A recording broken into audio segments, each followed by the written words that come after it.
The year 2149 had transformed the metropolis of Neo-Elysium into a sprawling, living organism of glass and shimmering alloy. Massive towers pierced the cloud line, their transparent, bioluminescent gardens filtering the harsh sunlight into a soft, glowing ambiance that bathed the lower streets. Magnetic transit rails wove through the sky like silver threads, stitching together floating districts suspended between the earth and the heavens.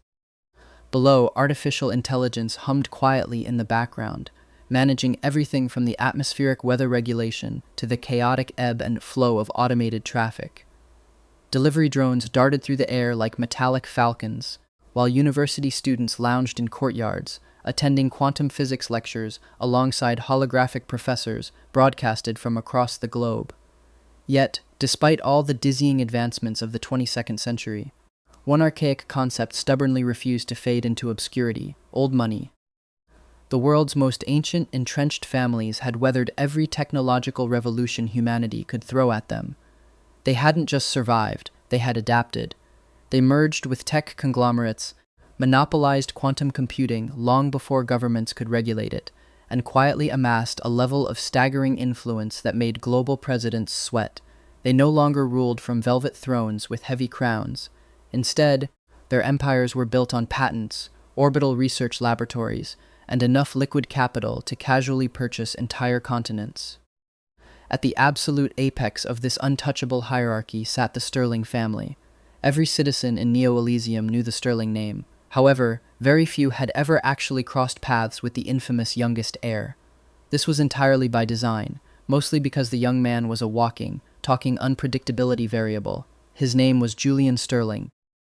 At 20 years old, he was an Ivy-tier university student who possessed the terrifying singular talent of orchestrating complete pandemonium before his morning coffee, all while effortlessly maintaining a flawless GPA and an almost supernatural ability to fluster everyone in his immediate vicinity. Depending on who you asked in the elite circles, Julian was either a whimsical, adorable menace or a natural disaster wearing limited edition, gravity-defying sneakers. Today was proving to be no exception. Young master, absolutely not. The elderly estate butler stared at the chaotic scene unfolding in the grand foyer, his impeccable posture breaking as he pinched the bridge of his nose. But why? Julian crossed his arms, leaning back with a theatrical pout that could have won awards. Because, sir, peacocks do not belong inside a university quantum mechanics lecture hall. They are emotional support peacocks, Reginald, Julian corrected, gesturing wildly to the three massive iridescent birds strutting across the marble floor. They are genetically modified, retired military reconnaissance birds. They have laser targeting systems built into their crests. They are adorable, and they need a higher education. Right on cue, the birds ruffled their metallic, jewel-toned feathers and chirped proudly. Across the cavernous entrance hall of the Sterling estate, nearly 30 members of the household staff had abandoned their morning duties, lingering in doorways just to witness the daily spectacle. Everyone knew the choreography of this argument. Julian would insist on something deeply unhinged. The butler would refuse. Julian would escalate. Chaos would inevitably ensue. Besides, Julian added, flashing a devastatingly innocent smile, I already registered them as international exchange students. You what? The old butler looked as though he might require a medical drone. I uploaded their profiles into the university mainframe. They have perfect attendance records. They are currently double majoring in environmental engineering and modern art. They've already been accepted into 2 elite research fraternities. A heavy silence fell over the foyer. By the grand staircase, one of the younger maids had to turn around completely to hide the fact that her shoulders were shaking with suppressed laughter. The butler slowly turned his gaze toward the heavily armored estate security team standing by the doors. Confiscate the birds. Instantly, the 3 mechanical peacocks flared their dazzling, razor-sharp, metallic tails. Tiny, menacing defense drones unfolded from beneath their colorful plumage, and soft red targeting lasers began to sweep the floor. Beep, beep. Every single security guard took 3 highly synchronized steps backward. Julian grinned, a wicked, triumphant spark in his bright eyes. I told you, they're armed and they are emotionally supportive. Fortunately for the collective sanity of the estate staff, a deep, resonant voice cut through the madness. No, it was a single word, calm, flat, and completely devoid of any decipherable emotion. The effect was instantaneous. Every single peacock immediately folded its lethal plumage, the red targeting lasers winking out as the bird snapped to perfect, rigid attention. Julian froze, the triumphant grin melting off his face. Standing beneath the archway of the main entrance was Julian's personal shadow, 6'4" of pure, unyielding competence. Broad shoulders, dark hair tapered neatly at the nape of his neck, dressed in a sharply tailored, simple black suit that somehow looked more intimidating than tactical armor. His expression was permanently set somewhere between mild disappointment and utter, profound disinterest. His name was Silas Vance, 27 years old, former Black Ops military specialist, former orbital security contractor, current full-time babysitter to a billionaire menace, or at least, that was the job title Julian liked to use. Silas walked forward, his footsteps completely silent against the marble. The three terrifying military peacocks voluntarily fell into a neat, disciplined line, marching behind him like guilty toddlers caught stealing sweets.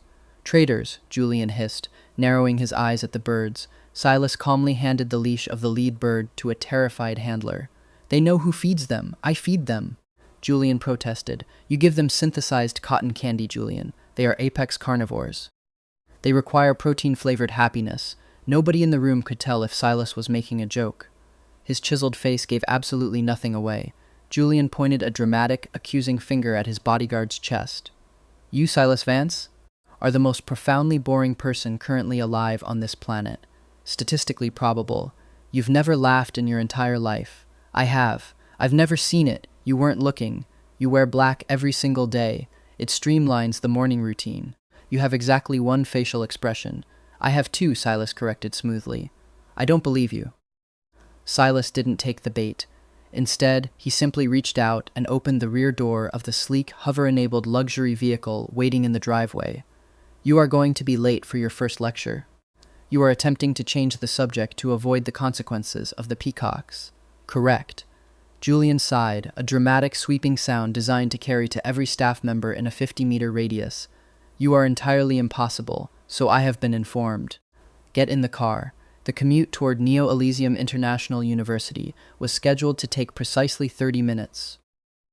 However, with Julian Sterling trapped inside a confined space, the passage of time felt considerably warped. "Silas," Julian began, lounging horizontally across the plush leather seats, his head dangling off the edge to look at his bodyguard upside down. "What would happen if the city's pigeons suddenly became licensed attorneys? Would they sue the historical statues?"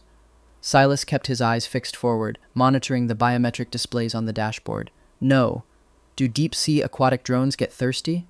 "No. If sentient AI constructs learn to dream, should they be subjected to federal tax laws?" "Ask your economics professor. What if?" "You have asked 43 hypothetical questions in the last 15 minutes, Silas interrupted, his voice a smooth, low rumble that vibrated pleasantly in the quiet cabin. 44, Julian corrected, pulling himself upright and leaning over the center console, invading Silas's personal space. "You counted. I count everything. That is deeply horrifying. It keeps you alive." Julian rested his chin on his hands, a mischievous, intensely focused light entering his eyes as he studied the sharp line of Silas's jaw. "You know something, Silas?" "I've made a decision." Silas finally shifted his gaze, pale gray eyes meeting Julian's bright, chaotic stare. "I am listening. I am going to make you laugh. A real, genuine laugh. One day, before I graduate, I will break you. I believe you will attempt it." "No," Julian pointed confidently, tapping Silas lightly on the shoulder. "I will succeed." Silas merely nodded toward the reinforced window. "We have arrived. Brace yourself for higher education." "Coward," Julian muttered playfully.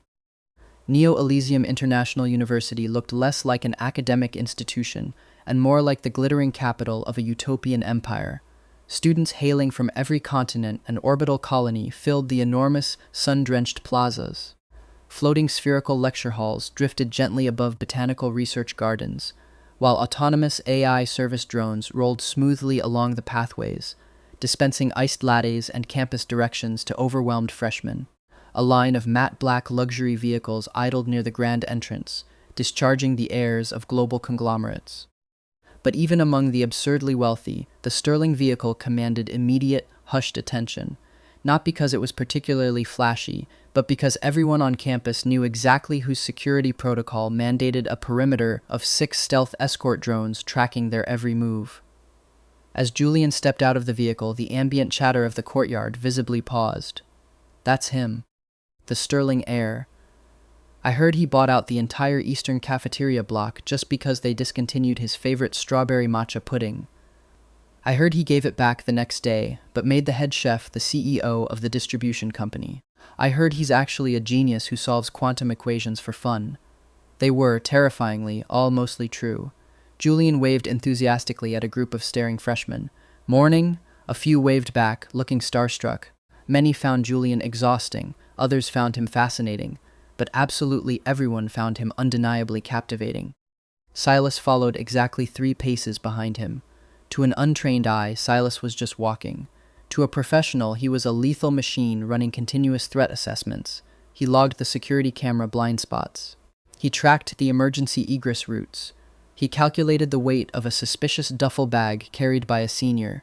He monitored the altitude of a delivery drone that was dipping 2 inches below standard regulations. Every potential risk was catalogued, analyzed, and dismissed in fractions of a second. Julian, meanwhile, noticed absolutely none of this. Instead, he gasped and pointed dramatically across the plaza.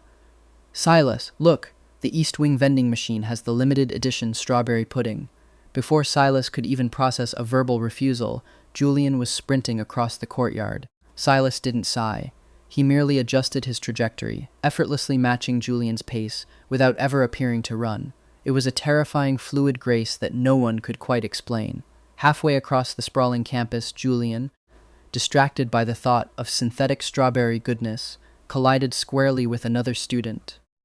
A heavy stack of physical textbooks, a rarity in this age, exploded across the pavement. "Oh, I am so sorry!" The other student immediately dropped to his knees, frantically scrambling to gather the mess. "It's my fault, I should have." No, no, no. Completely my fault." Julian immediately dropped down right beside him, ignoring the dirt on his pristine designer trousers. "I was blinded by the promise of pudding. I completely wasn't looking." The student looked up, panic flashing in his eyes as he recognized Julian. He was wearing somewhat faded, practical clothes. The metallic shimmer of a merit scholarship badge was pinned to his jacket. A first-generation university attendee, miles outside of his financial depth. Julian reached for a dropped tablet, wincing as his fingers brushed the shattered glass of the screen. "Oh no, your interface is broken. I use that for my engineering labs," the student whispered, his shoulders dropping. "It's an older model. I saved for 2 years to afford it." Silas had silently materialized behind Julian, watching the interaction with detached calculation. Most heirs of Julian's status would have tossed a digital credit chip at the boy, offered a shallow, condescending apology, and walked away. Instead, Julian stood up and handed the shattered tablet backward to Silas. "Vance, can we fix this?" Silas briefly scanned the internal circuitry through the cracked glass. "No, the motherboard is fragmented. Can we replace it?" "Yes." Within 3 minutes. The scholarship student immediately paled, shaking his head and holding up his hands. "No, please." "I couldn't possibly ask. I can't accept that from you, Mr. Sterling." "You absolutely could, and you will." Julian smiled, a bright, disarming expression that instantly melted the tension. "I broke it. It was already cracked in the corner. And I helped finish the job," Julian countered flawlessly. "Look, if you don't let me replace it, I will become deeply, emotionally distraught. I will cry, dramatically, in public. My family's legal team will get involved. It will turn into a mountain of paperwork for the administration." "Do you really want to subject the dean to that?" The student stared, utterly bewildered by the overwhelming force of Julian's personality. Silas looked down at the boy, his voice a calm, reassuring baseline. "Accept the tablet. The paperwork threat is real. It will end much faster for everyone this way." The sheer absurdity of the towering, terrifying bodyguard deadpanning the threat finally broke the tension. The young student let out a startled laugh. Okay, thank you, seriously." As a sleek delivery drone dropped a brand new, top-of-the-line engineering tablet into the student's hands. Moments later, Julian and Silas resumed their walk toward the engineering block. Silas glanced sideways at the young heir. That was a kind gesture. Julian shrugged, checking his hair in the reflection of a glass doorway. "I just hate seeing people look so worried. It ruins the aesthetic of the morning." You also harbor a profound hatred for administrative paperwork. I contain multitudes, Silas.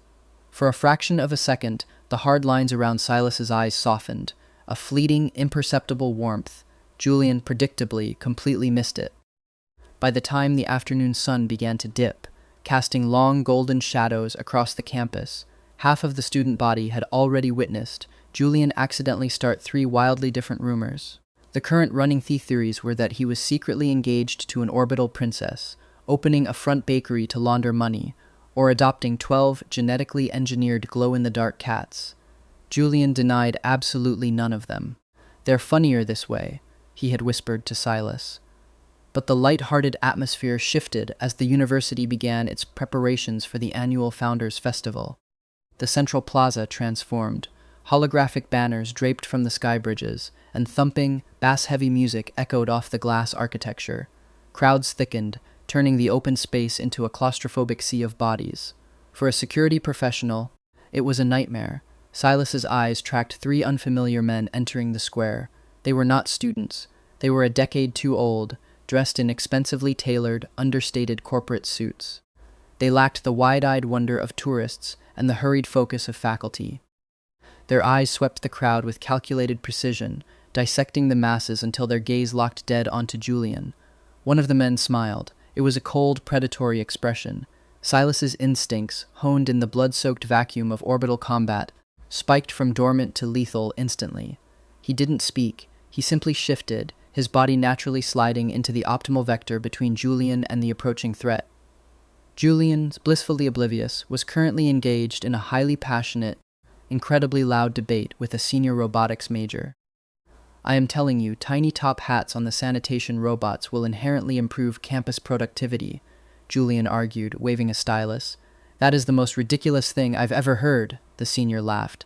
"They are machines. They don't have morale. They deserve fashion. They work hard."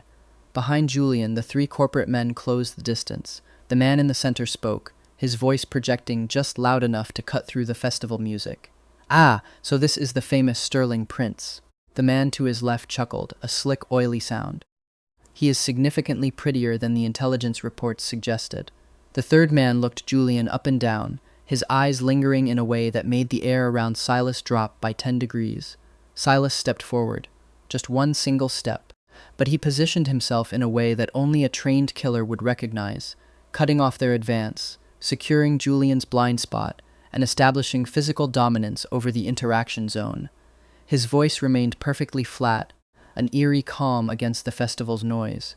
"Young master, we are leaving." Julian blinked, turning around in surprise. Silas never interrupted his debates unless it was a matter of schedule or safety. "But I haven't finished defending robot haberdashery. Now." Julian's mouth clicked shut. He looked at Silas, really looked at him, and recognized the absolute zero in his bodyguard's eyes. "Okay." The 3 strangers smiled wider, their arrogance blinding them to the subtle shift in Silas's posture. They closed the final few feet. The slick man in the center reached his hand out, aiming directly for Julian's shoulder. "Mr. Sterling, if we could just have a moment." The man's hand never landed. Before a single finger could brush Julian's jacket, Silas's hand snapped up. His movements were calm and fluid, performed in a slowly action style, natural, soft, and unhurried to the casual observer. Yet, the velocity and precision were so devastatingly perfect that it felt like watching water effortlessly crush a rock. Silas's long fingers wrapped around the businessman's wrist like a titanium vise. His expression hadn't changed a millimeter. His voice didn't rise a single decibel. "Don't." Suddenly, the bustling plaza felt suffocatingly quiet. The festival music was still blasting, students were still laughing 50 feet away, but within their immediate circle, the air had grown thick and heavy, charged with violent static. Even Julian felt the hairs on the back of his neck stand up. The businessman forced a condescending, awkward laugh, trying to pull his arm back. "Easy there, friend. It was only a friendly greeting." He tugged again. He didn't move an inch. "Silas's grip was absolute," I said, Silas murmured, his fingers tightening just a fraction of a centimeter.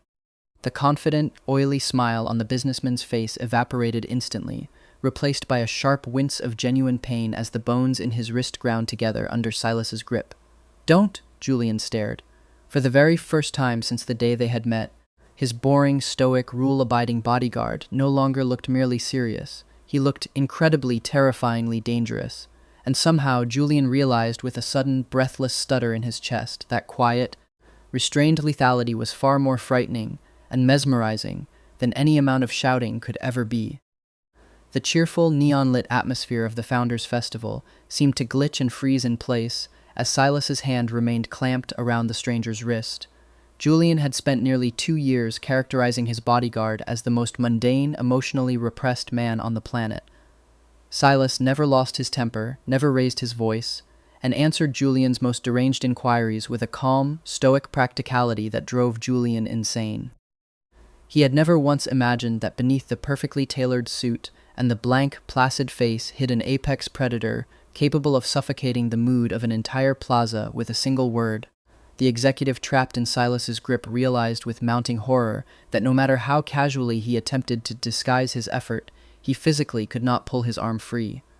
"I believe I introduced myself politely," the man ground out, forcing a laugh that sounded brittle and thin. Surely the Sterling family doesn't expect its hired muscle to treat potential corporate partners like street criminals? Silas did not loosen his grip. His steel-gray eyes remained fixed on the man's face, cold and analytical, evaluating every micro-expression and muscle twitch. "You approached a high-value asset without prior authorization," Silas stated, his voice a low, mechanical hum. "You bypassed the established campus security perimeter, and you attempted unsolicited physical contact after being explicitly instructed to halt. That was your first mistake." The immediate vicinity had become noticeably silent. Several nearby students, who had been hanging holographic banners, turned their heads toward the confrontation.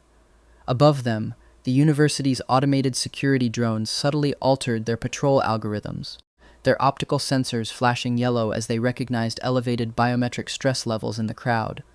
Julian glanced between Silas's broad, unmoving back and the 3 strangers, his heart doing a strange, heavy thump against his ribs. This was supposed to be a carefree afternoon of avoiding engineering homework and eating street food. Instead, his shadow suddenly looked like someone who belonged on a shattered battlefield. The second businessman, seemingly the leader, stepped forward. He was, perhaps in his early 30s, wearing an obscenely expensive navy suit and a polished smile of effortless entitlement. "Mr. Vance, I presume," the leader said smoothly. "We've heard quite a bit about you in the upper echelons. Your reputation, it seems, hasn't been exaggerated." Silas released the first man's wrist. The motion was deliberate, releasing control only when he decided it was time, while simultaneously repositioning himself half a step closer to Julian, shielding the air completely. "State your purpose," Silas demanded. "We merely wish to introduce ourselves to the Sterling heir." The leader spread his hands innocently. "Perhaps discuss a mutually beneficial opportunity regarding his future." "There will be no discussion." The man chuckled, a patronizing sound. "You seem terribly determined to speak on Julian's behalf. He is a grown man. I am his security director. I speak for his safety." Julian blinked rapidly, finally finding his voice. He poked his head out from behind Silas's broad shoulder. "Silas?" "Yes." Silas didn't take his eyes off the threats. "Do you know these men?" "No. But they know you. They said they read your file." "You have a file?" Silas paused for a fraction of a second. Several Julian's eyes widened dramatically. "Wait, several?" The corporate men exchanged deeply amused glances.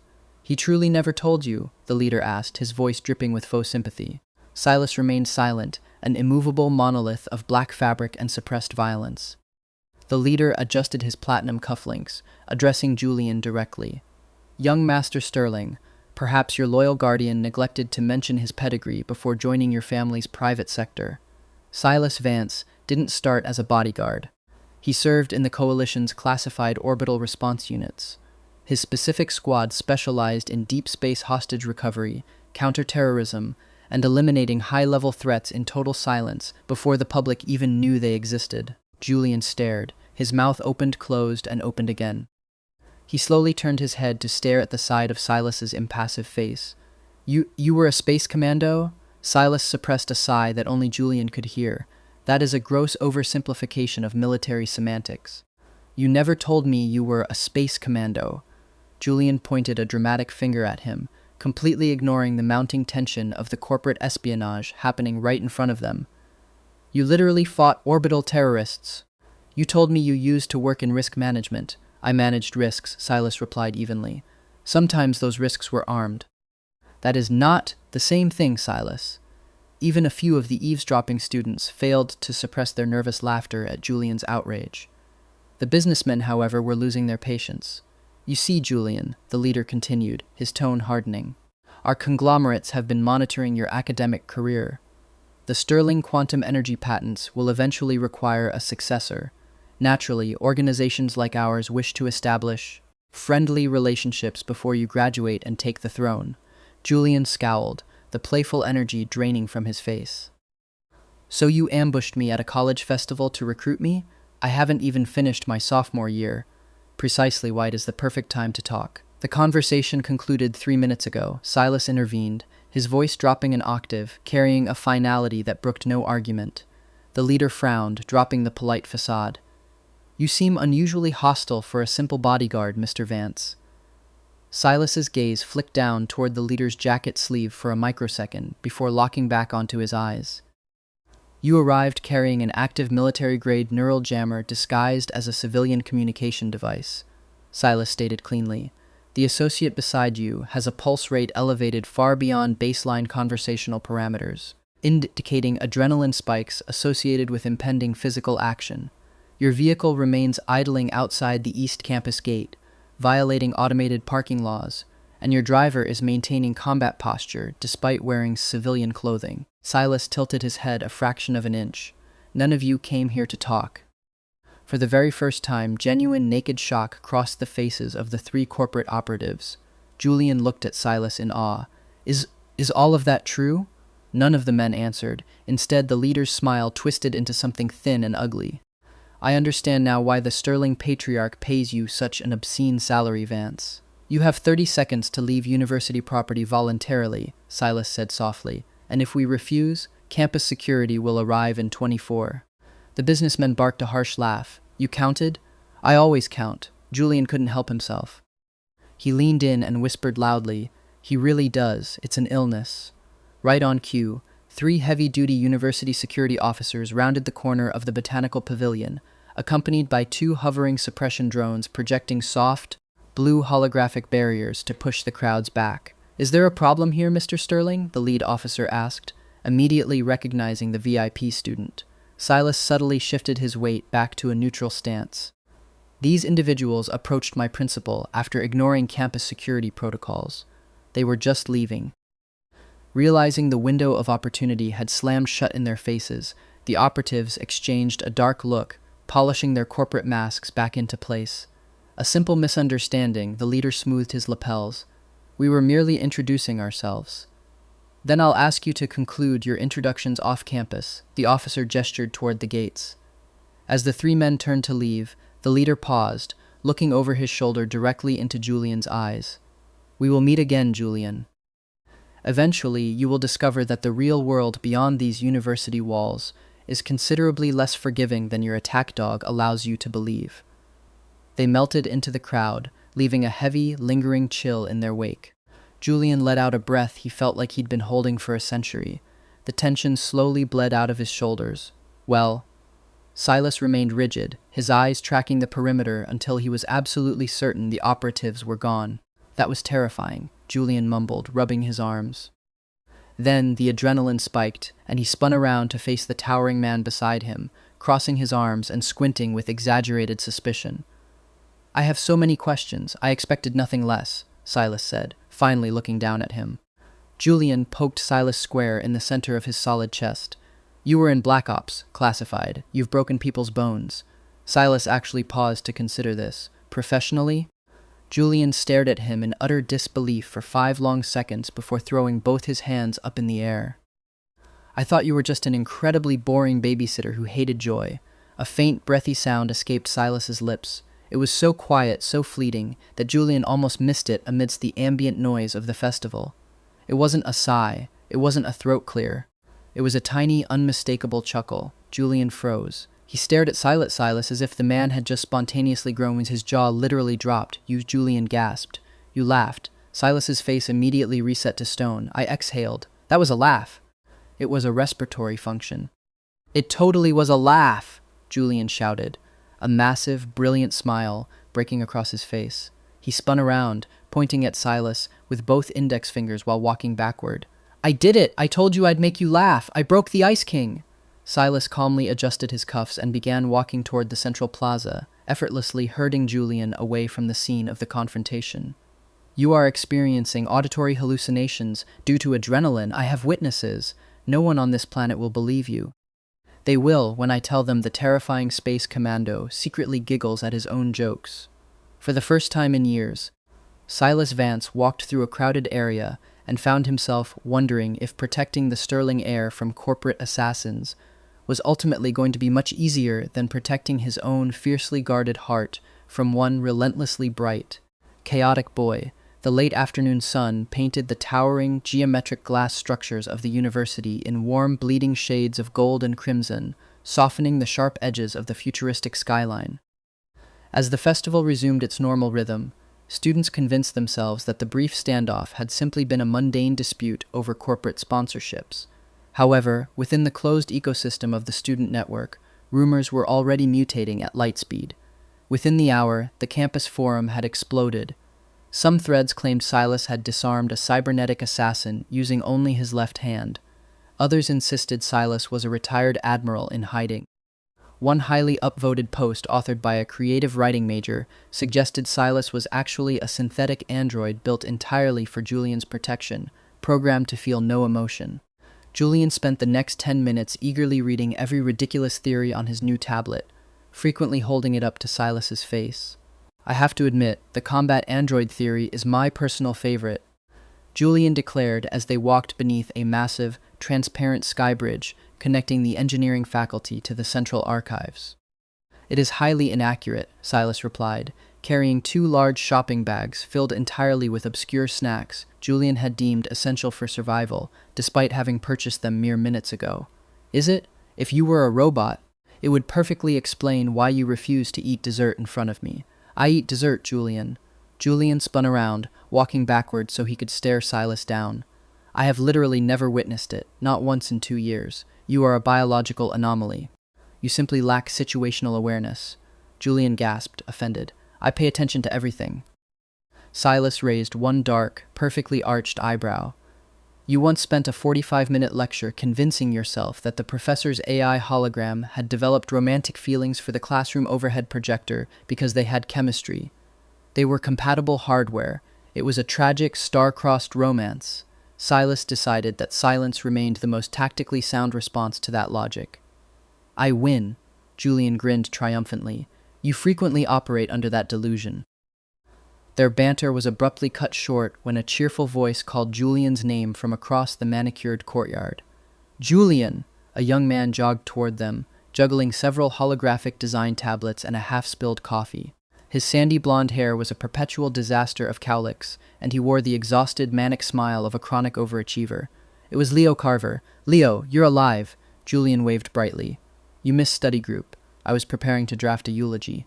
Leo laughed, out of breath. "I've been locked in the subterranean robotics lab for 3 straight days. Professor Eris decided our prototype racing drone wasn't fast enough. Wasn't it already breaking the sound barrier? Apparently, it now needs to outrun military-grade surveillance equipment." Leo sighed, rubbing his eyes. Julian nodded with supreme solemnity. "Completely reasonable. It absolutely isn't." Silas watched the interaction with quiet approval.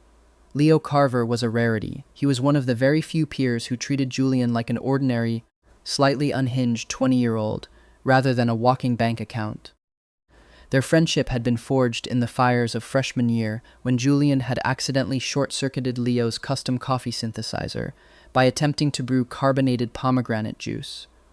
Replacing the machine had led to a genuine, grounded friendship. Leo finally noticed the towering man in black holding the pastel shopping bags. "Sisless, why are you carrying 14 containers of limited edition strawberry pudding?" Julian answered instantly, puffing his chest out. "Because he is deeply supportive of my needs." At the exact same second, Silas answered, "Because he dropped them." "I was making a tactical retreat," Julian defended. Leo snorted, shaking his head. "I swear to God, you two sound exactly like an old married couple." The words slipped out casually, completely devoid of malice. Silence, heavy and sudden, dropped over the trio. Julian blinked twice, a slow, violent flush creeping up his neck and blooming across his cheeks. He suddenly found the futuristic pavement fascinating. Silas remained perfectly expressionless, though his grip on the shopping bags tightened imperceptibly. Leo's eyes darted between the two of them, realizing what he'd said. He slowly raised a hand to cover his face. "Please forget I said that. I haven't slept in 72 hours. My brain is leaking." Julian burst into frantic, high-pitched laughter, waving his hands. "Oh, that's wonderful. Absolutely hilarious. I'm telling everyone in the robotics department." "Julian, please don't. I'll tell them Silas is fiercely protective of my pudding." Silas looked over Julian's head to meet Leo's horrified eyes. For a moment, Leo swore he saw genuine sympathy in the bodyguard's gaze. "Good luck," Silas rumbled. After saying their goodbyes, Julian and Silas continued toward the Advanced Quantum Systems building. The lecture halls here overlooked sprawling indoor arboretums, engineered to house flora thought extinct centuries ago. Bioluminescent vines crawled up the walls, and tiny drone butterflies fluttered through the canopy, mapping environmental data. It was Julian's favorite place on campus, a perfect blend of technology and chaotic nature. As they walked, Julian was unusually quiet, his mind replaying Leo's offhand comment. Married couple, he stole a glance at Silas's sharp profile. The strong jawline, the broad shoulders that always managed to block out the rest of the world. Julian's heart did a complicated, terrifying little flip. He shoved the feeling down deep, locking it away. Was his bodyguard. Silas was a professional. Silas didn't view him like that. Professor Eris, a sharp-eyed woman with silver hair pulled into a severe knot, was already projecting complex equations when Julian slipped into his seat. Silas, as always, took his post just outside the hall, leaning against the glass wall, looking perfectly at ease while monitoring every vector of the corridor. Nearly an hour into the lecture, Silas felt a distinct rhythmic vibration against his ribs. His encrypted internal comms device. Priority override. He didn't move his head. He simply shifted his weight, using the motion to activate the biometric scanner embedded in his cuff. A tiny, secure holographic display projected onto the inside of his sunglasses. Threat-level Crimson. Intelligence, Vise. Unknown Syndicate access Sterling family internal logistics network. Extracted schedules. Recommend immediate extraction of VIP if anomalous activity is detected. Silas's pulse didn't spike, his breathing didn't change, but the air around him seemed to freeze. Someone had cracked the Sterling family's highest encryption tier. That level of penetration was functionally impossible from the outside. It meant they were dealing with an inside leak, or a syndicate with terrifyingly advanced quantum cracking capabilities. When the lecture finally dismissed, Julian practically bounced out of the double doors, tablet under his arm and that familiar, disastrous grin on his face. "Silas, yes, I have magnificent news. I am listening.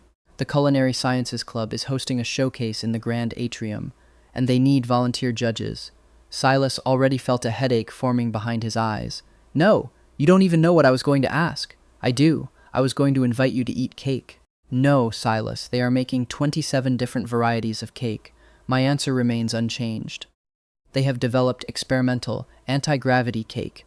Silas actually stopped walking. "Anti-gravity?" Julian's grin turned feral. "I knew that would get your attention." "It did not. You stopped walking." "I was evaluating the physical safety implications of airborne dessert." "Exactly. We must investigate." Julian laughed, grabbing the sleeve of Silas's suit jacket and tugging him forward, completely oblivious to the sudden, suffocating tension that had gripped his bodyguard. As Julian chattered happily about levitating frosting, Silas's eyes flicked upward. Nearly 300 meters away, atop the sheer glass face of the adjacent Atmospheric Sciences building, partially obscured by a cluster of solar panels, a shadow shifted. Through the tinted lenses of his glasses, Silas's enhanced optics caught the microscopic glint of a high-powered military-grade optical scope. For the briefest fraction of a second, Silas locked eyes with the distant sniper.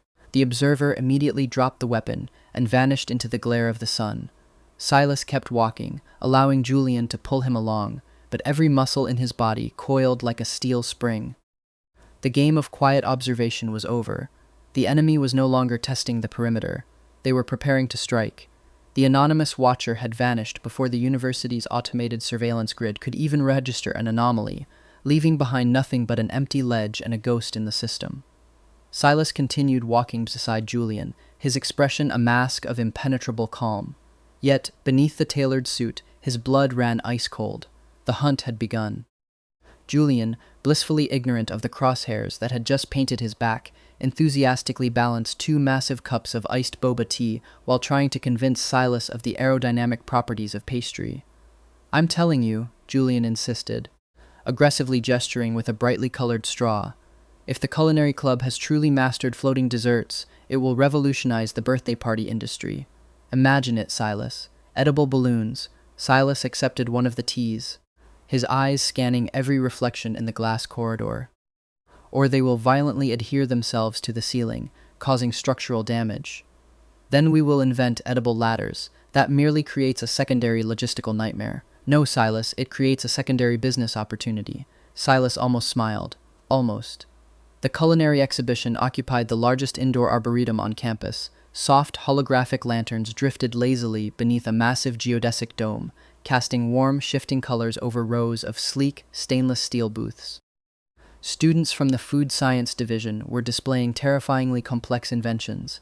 Chocolates printed from molecular fabricators, liquids that shifted color based on the drinker's heart rate, and yes, pastries that hovered a few inches above their plates via localized magnetic fields. Julian dragged Silas from booth to booth with the unbridled joy of a child unleashed in a theme park. The club members immediately recognized the famous heir, eagerly thrusting samples into his hands. Julian accepted every single one, his praise lavish and genuine, regardless of whether the experiment tasted like heaven or battery acid. "This one tastes exactly like a memory of summer," Julian declared, his eyes lighting up after biting into a glowing blue confection. The nervous culinary student flushed bright red. "Really? Because it analyzes your neural waves to recreate a flavor associated with positive dopamine hits. That is genuinely incredible." Julian beamed. While Julian was distracted by science magic, Silas's world narrowed. 3 men had entered the exhibition hall.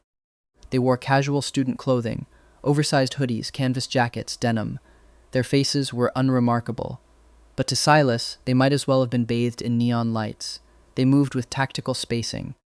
They didn't clump together like friends browsing a fair. They triangulated. They maintained subtle visual contact with Julian while pretending to examine the holographic menus. They walked with their weight perfectly balanced on the balls of their feet. Professionals, a hit squad. Silas subtly shifted his weight. Julian, taking another bite of glowing cake, immediately paused. He looked at Silas. "You did the thing?" "What thing?" Silas murmured, his eyes tracking the man flanking to their left.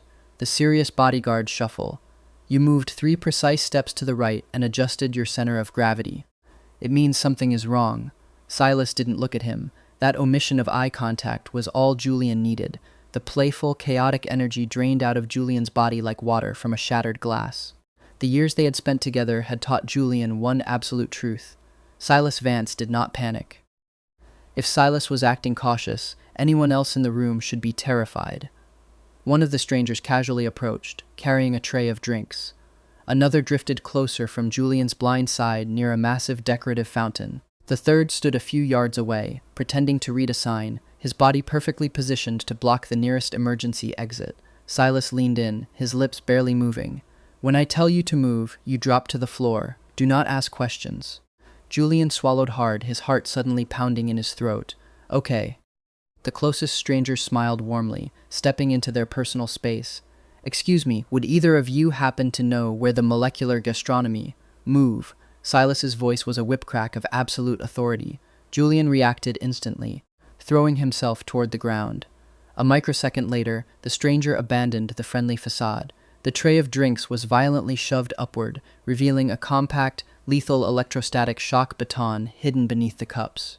The weapon swung in a vicious arc, aimed precisely at the space where Julian's neck had been a breath before.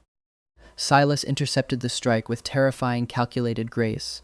He didn't scramble. His movements were calm and fluid, performed in a slowly action style, natural, soft, and completely unhurried. It was a beautiful, lethal dance. His left hand snaked out, catching the attacker's wrist before the baton could follow through. His right palm struck the inside of the man's elbow with surgical, devastating precision. A sickening, wet crack echoed over the ambient noise of the exhibition. The man's scream tore through the air a heartbeat later. His arm bent backward at a horrific, impossible angle. Chaos erupted. Screams shattered the hall as hundreds of students realized what was happening, scattering in a blind panic toward the doors. The second attacker lunged from the fountain, abandoning stealth. A carbon fiber combat knife slid from his sleeve, aimed directly at Silas's ribs. Silas pivoted smoothly on his heel. He didn't block the knife. He sidestepped the blade with inches to spare, using the attacker's own frantic momentum against him.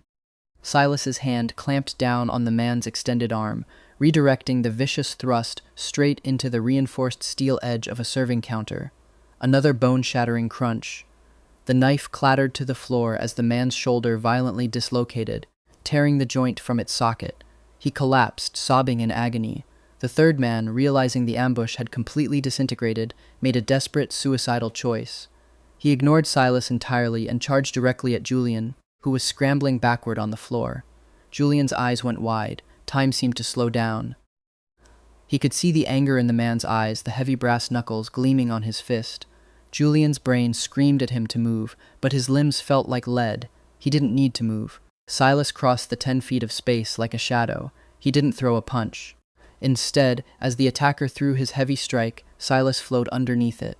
He trapped the incoming arm tightly beneath his own armpit, stepped his hip across the man's center of gravity, and executed a flawless rotational throw. The torque applied to the trapped limb shattered the attacker's forearm instantly. The man was launched airborne, crashing violently through a thick, synthetic wood dining table. The table splintered in half under the impact. The man hit the marble floor and did not get back up. Silence descended on the massive hall, broken only by the whimpers of the injured assassins. 3 grown men, 3 broken arms. Total elapsed time, 8.4 seconds. Silas slowly stood up to his full height. He calmly reached up, adjusted the lapels of his suit jacket, and checked his cuffs for blood. Finding none, he turned his attention downward, Julian. Julian was sitting on the floor, his chest heaving, his eyes wide with shock. I spilled my iced tea. Are you injured? Julian looked down at his soaked shirt. My anti-gravity cake got squished. Silas let out a soft exhale. Good, you are unharmed. Dozens of armed campus security officers and riot control drones finally stormed the exhibition hall, their weapons drawn. They skidded to a halt, looking at the groaning assassins, the shattered table, and then at Silas, who was casually offering a hand to help Julian off the floor. One of the senior officers holstered his weapon, rubbing his temples. We're always too late with you, Vance. Silas surrendered his ID peacefully for the requisite questioning, answering the terrified administrators with clipped, polite professionalism. Julian, meanwhile, was entirely unbothered by the fact that he had almost been kidnapped. He was aggressively defending Silas to the police. He literally saved my life, Julian yelled, pacing back and forth. Mr. Sterling, please remain behind the barricade. They tried to stab me, during dessert. Who ruins a dessert exhibition? The witnesses eagerly backed Julian up. Are you telling me, the bewildered police captain asked the crowd, that Mr. Hale neutralized 3 armed professional mercenaries by himself? The entire culinary club nodded in perfect unison. It was cinematic. An engineering student chimed in, adjusting his glasses. The fluidity of his kinetic energy transfer was flawless. I timed the engagement, 8.4 seconds. Julian crossed his arms, looking fiercely proud. I have been telling everyone for 2 years that he is secretly a terrifying space ninja, and no one believed me. Silas shot him a flat look. I explicitly asked you not to. I wasn't listening. I am aware. That evening, the atmosphere at the Sterling compound was electric. For the first time since Julian had enrolled his grandfather, the ruthless, legendary patriarch of the Sterling Empire, personally arrived at the university via a heavily armored stealth aircraft. The elderly man stepped onto the tarmac, dressed in a charcoal suit, his silver hair immaculate. The sheer weight of his presence made the university administrators instinctively bow their heads. The old man ignored the dean. He ignored the police chief. He walked directly toward the holding area, his cane clicking sharply against the floor, until he stood face to face with Silas. To the absolute shock of everyone in the room, the head of one of the world's most powerful dynasties slowly, deeply bowed his head. Thank you. Silas immediately shifted uncomfortably, a rare crack in his armor. Sir, you do not need to thank me. I was performing my contracted duties. I do need to. The old man said softly, his fierce eyes glistening. I entrusted my only grandson to you. Today you ensured he breathed another breath. The old man turned his gaze toward the corner of the room. Julian was currently distracted, eagerly trying to affix a paper party hat to the sensor array of a heavily armed police drone. To everyone's disbelief, the drone hummed and accepted the accessory. He is certainly energetic, the patriarch chuckled softly. That is the polite terminology, Silas agreed quietly. Neither of them noticed Julian flash a brilliant secret smile in their direction. Silas closed his eyes for a brief moment. Protecting Julian Sterling from the rest of the world was becoming dangerous. But protecting his own heart from the boy wearing the crown of chaos was proving to be utterly impossible. The violent attempted abduction at the Founders Festival became the stuff of modern campus mythology.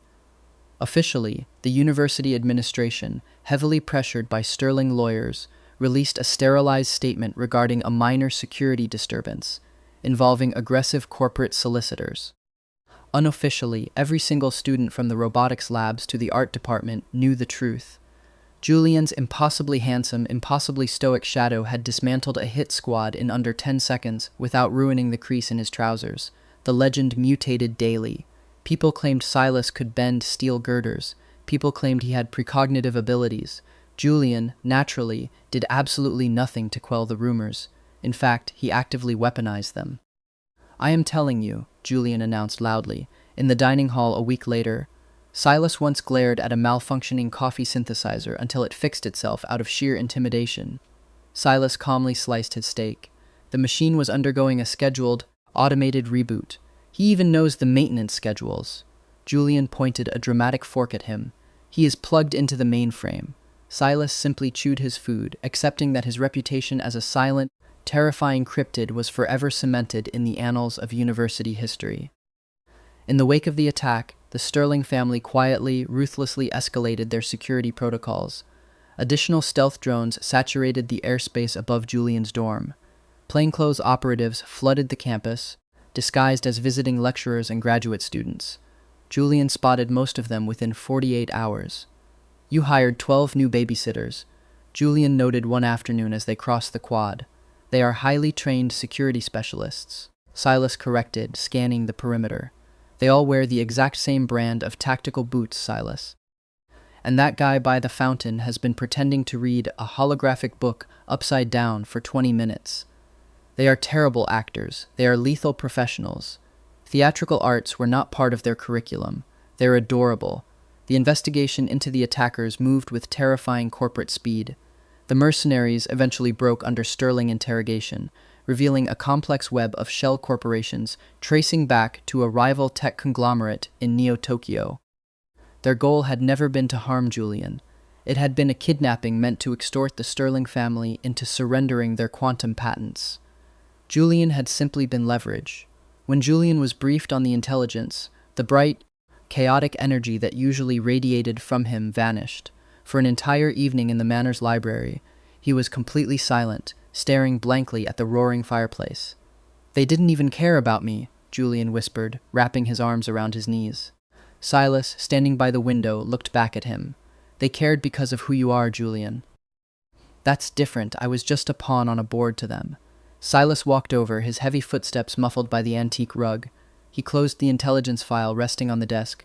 They underestimated a critical variable. Julian looked up, his eyes dull. "What?" "You are not valuable simply because your last name is Sterling," Silas said, his voice dropping into that low, resonant timbre that always made Julian's chest ache. "You are a Sterling because brilliant, chaotic, relentless people like you built that empire. You are the beating heart of it, Julian. Never let them reduce you to leverage."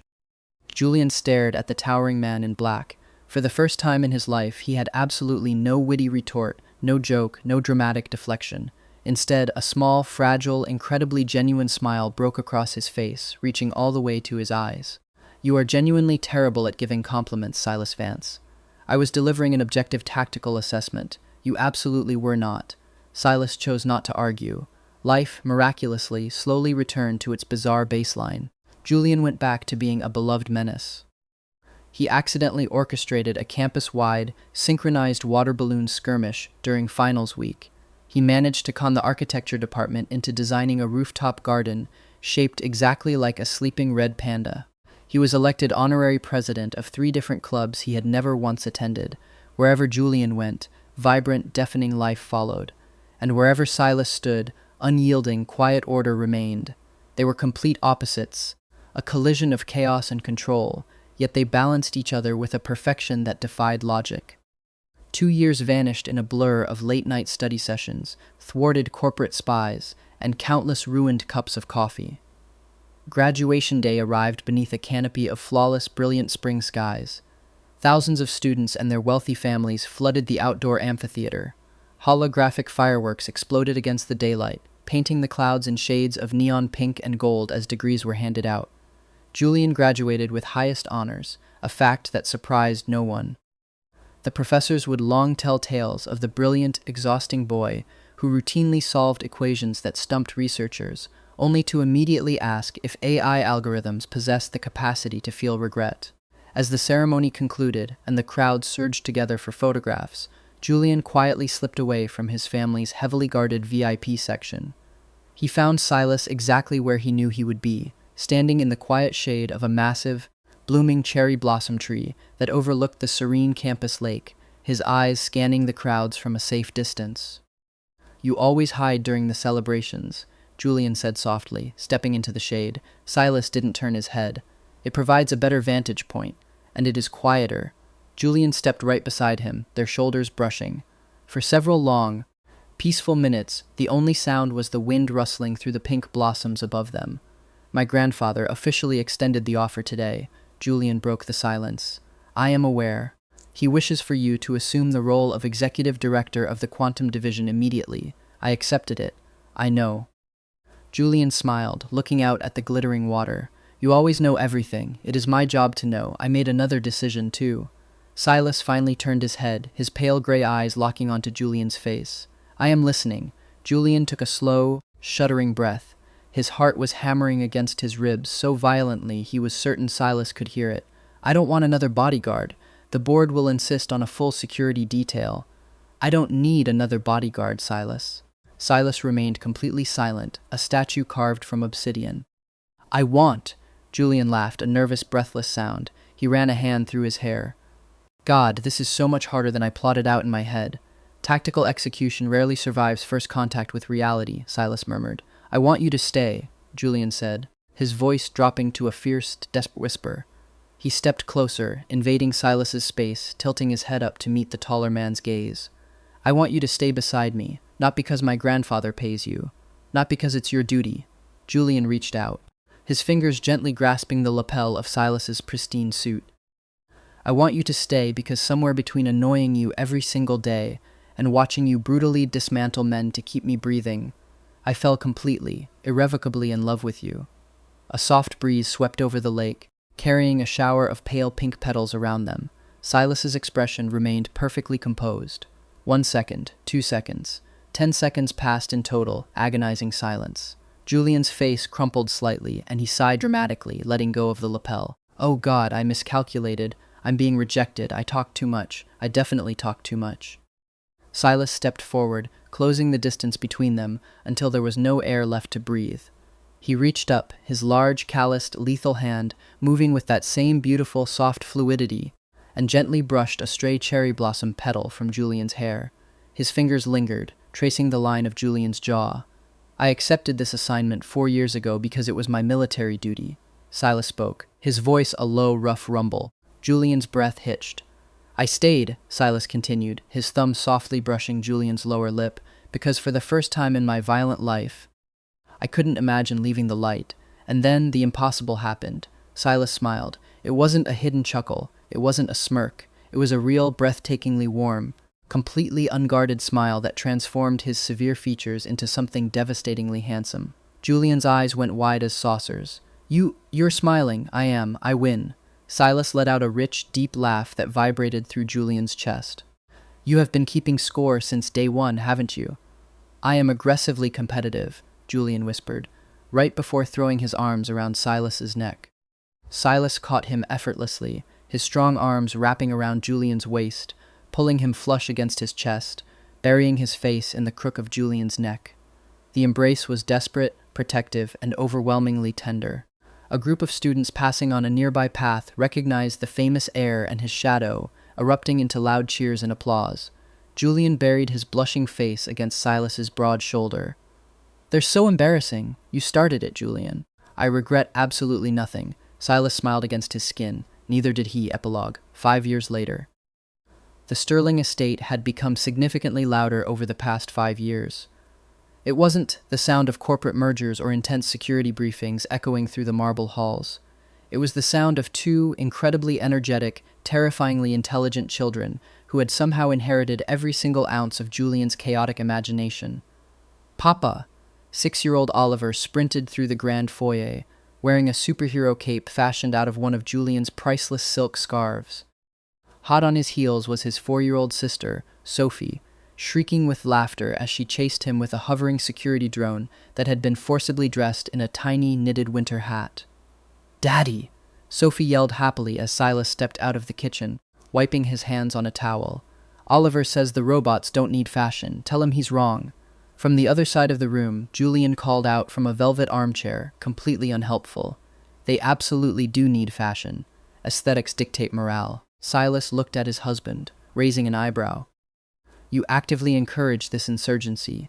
I am educating them on the realities of the modern world." Julian grinned, unapologetic. "You started another debate. Debate is healthy for developing minds." Oliver abandoned his flight and crashed directly into Silas's legs, clinging to him like a koala. "Daddy." "Yes, Oliver." Silas scooped the boy up with one arm, effortlessly balancing him on his hip. "Papa told me a story last night. He said you used to punch bad guys through brick walls to save him. Did you?" Silas shot a withering look at Julian, who immediately hid his face behind a datapad. "I neutralize threats, yes. Can you teach me how to punch through walls?" "No." Oliver pouted. "Why not?" "Because we use our words first, Oliver. Violence is a failure of diplomacy." Oliver nodded thoughtfully, his little brow furrowing.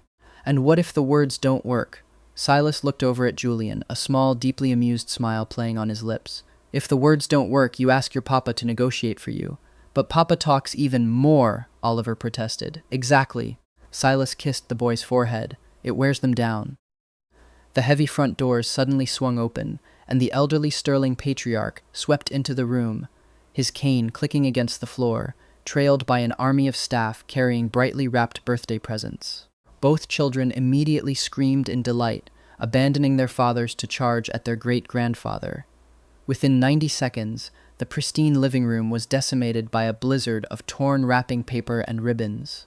One gift turned out to be an AI-powered robotic puppy that immediately began doing backflips.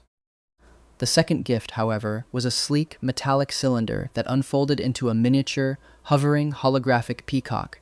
The bird immediately projected an aggressive, glittering light show across the ceiling, emitting a loud, synthesized screech. Silas closed his eyes, taking a deep, fortifying breath. Julian looked at him, his eyes wide and suspiciously innocent. "I swear to you, Silas, I had absolutely nothing to do with that purchase. My grandfather acted alone." The robotic peacock began chasing the robotic puppy, while both children screamed in absolute feral excitement. Silas sighed. Their peaceful Sunday morning had officially concluded. Julian slipped up beside him, wrapping an arm around Silas's waist and gently intertwining their fingers, hiding their clasped hands beneath the drape of his sweater where the rest of the room couldn't see. "Do you still think I'm too much trouble?" Julian whispered, pressing a soft kiss to Silas's shoulder. Silas looked down at the brilliant, chaotic, beautiful man who had completely derailed his violent life and given him a home. He squeezed Julian's hand, his thumb stroking the simple, brushed platinum band on his ring finger. "I gave up thinking that 5 years ago." Julian leaned his head against Silas's chest with a contented, radiant smile as the sounds of laughter, robotic barking, and tearing paper filled the mansion. For all the lethal dangers they had survived, for all the corporate conspiracies they had dismantled, and for every absurd, headache-inducing adventure, Julian continued to invent on a daily basis. Silas Vance had discovered one very simple, absolute truth. Protecting Julian had started as a mission. Loving him had become his choice. And building this wonderfully, beautifully chaotic family with him was the greatest, happiest future he could have ever fought for.